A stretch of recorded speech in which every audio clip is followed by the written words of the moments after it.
A Kenyan pastor accused of leading a starvation cult in southeastern Kenya has appeared in court today. Paul McKenzie told his followers that an apocalypse was coming and that starving themselves and their children would help them get to heaven. The cult was exposed by Kenyan authorities in April, and more than 200 bodies have already been discovered in mass graves in a forest.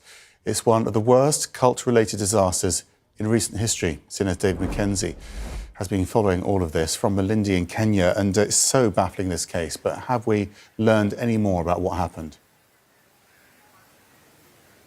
Well, Max, it's certainly still unfolding very much, this awful case. Kenyans are calling it the Shakahola massacre, from a forest about 2 hours from where I'm standing drive, where people were lured allegedly by this pastor to join what is really a religious death cult.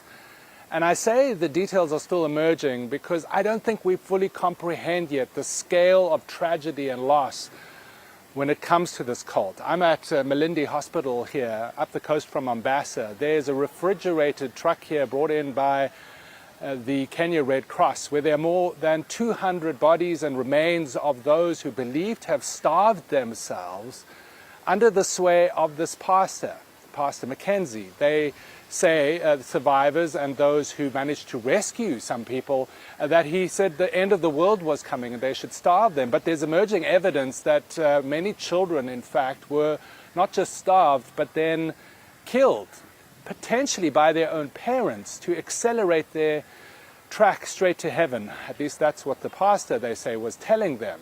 This has shocked Kenya and the region, and in an affidavit put in court today, an inspector says at least 10 more mass graves are at that site, and in the coming days when they start exhumations again, we may begin to fully understand the scale of this tragedy. I was in court when the pastor is having a hearing. We don't know yet whether they will extend his detention under terror laws. I expect they will. I put the first question to him, managing to grab some moments with him behind an iron grate, and I asked, what does he say about these allegations?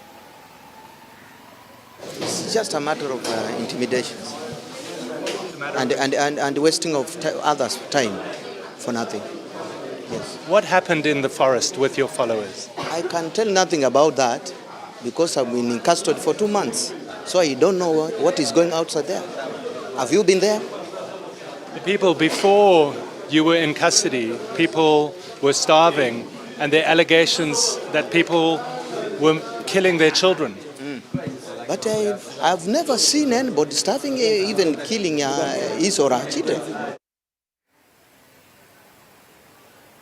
Well, the reckoning, I think, is just beginning for this nation on the seriousness of what happened in the Shakahola forest and what this pastor potentially is responsible for. He was a televangelist, had a huge following in this country, and he started preaching these doomsday prophecies some time ago, Max. But it seems the very unthinkable actions that happened really began early this year in that forest, and the details are certainly still just emerging about how serious this in fact is. It's absolutely shocking. David, thank you so much for bringing us that. Thank you.